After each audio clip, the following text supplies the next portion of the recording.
Excuse me, পাঞ্জাবিটা দেখতে পারি? শিওর, দেখতে পারেন, তবে নিতে পারেন না। মানে? মানে পাঞ্জাবিটা আমার পছন্দ হয়েছে তো আমি নিব। প্যাক করে দিন। আচ্ছা আচ্ছা, পাঞ্জাবিটা আসলে আমারও পছন্দ হয়েছে, সো এটা আমি নিব। দেখুন আমি আপনাকে সারেন ম্যাম, আমি কিভাবে হেল্প করতে পারি আপনাদের? এই পাঞ্জাবিটার 42 সাইজ আমার লাগবে। ভেরি গুড, 42 তো আমারও লাগবে। আচ্ছা ঠিক আছে, আমি দেখতেছি পাঞ্জাবিটা আছে। জলদি করুন। পেয়েছেন? এই পাঞ্জাবিটা এক পিসই আছে। ভেরি গুড, আমি নিয়ে নিচ্ছি। এই পাঞ্জাবিটা আমার পছন্দ হয়েছে, আমি দূর থেকে দেখেছি, তো এটা আমি নিব। কিন্তু এই পাঞ্জাবিটা আমাকে পড়তে যতটা না মানাবে আপনাকেও তো মানাবে না। এটা আমি পছন্দ করেছি, এটা দূর থেকে আমি নিব।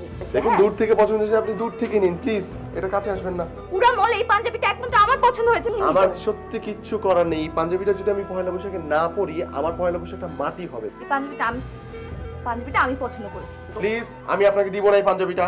আজব, এটা আমি দেখেছি দূর থেকে। তো কি হয়েছে, আপনি আমি দেখেছেন? হাতেও দেখেছি। আরে এখন কিন্তু ছিঁড়ে যাবে, তারপর কিন্তু জরিমানা দিতে হবে। আমি দিব, কোনো প্রবলেম নেই, প্লিজ। হ্যাঁ ঠিক আছে, তাহলে ছিঁড়েই আপনার জরিমানা আপনি দেন। আপনি তো বেশি বেশি করছেন। আমি কিন্তু পাঞ্জাবি ছিঁড়ে ফেলবো। ছিঁড়ে ফেলেন। আমি তো বলছি আমি আপনাকে এই পাঞ্জাবি দিব না। আমি এটা দিব না, এটা আমি নিব। আচ্ছা আপনি নিন। বলিস না, ছেলেটা যে কি বজ্জাত, ও মাই গড। মানে মেয়েদের মিনিমাম রেসপেক্ট করে কথা বলতে জানে না সে। এই আল্লাহর দুনিয়ায় এত কিছু থাকবে, তার আমার পাঞ্জাবিটা পছন্দ হয়েছে, যেটা আমি নিব। বল। দেখ, হয়তো বা তোকেও পছন্দ করেছে। তুই সব কি বলিস? আমাকে কেন পছন্দ হতে যাবে? আর আমি কি এভাবে পাত্তা দিই নাকি কাউকে?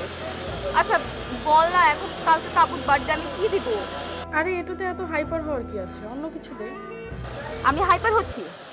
শোন, তোর সাথে হলে না তুই বুঝতি মেজাজটা কেমন খারাপ লাগে। আচ্ছা ঠিক আছে, কালকে তো দেখা হচ্ছে, বাই।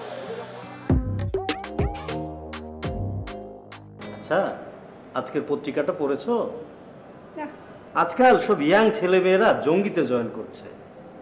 তা তুমি তোমার ছেলের খোঁজ খবর কিছু রাখো?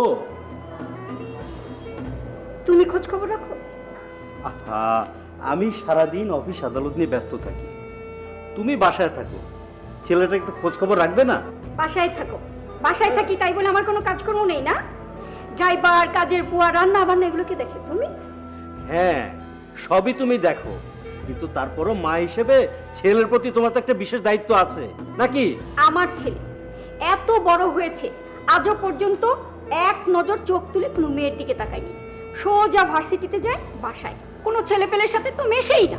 আমার দায়িত্ব তো আমি আমার ছেলের খোঁজ রাখবো। আমার ছেলে কোথায় যায় না যায় তাতে তোমার সমস্যা কি?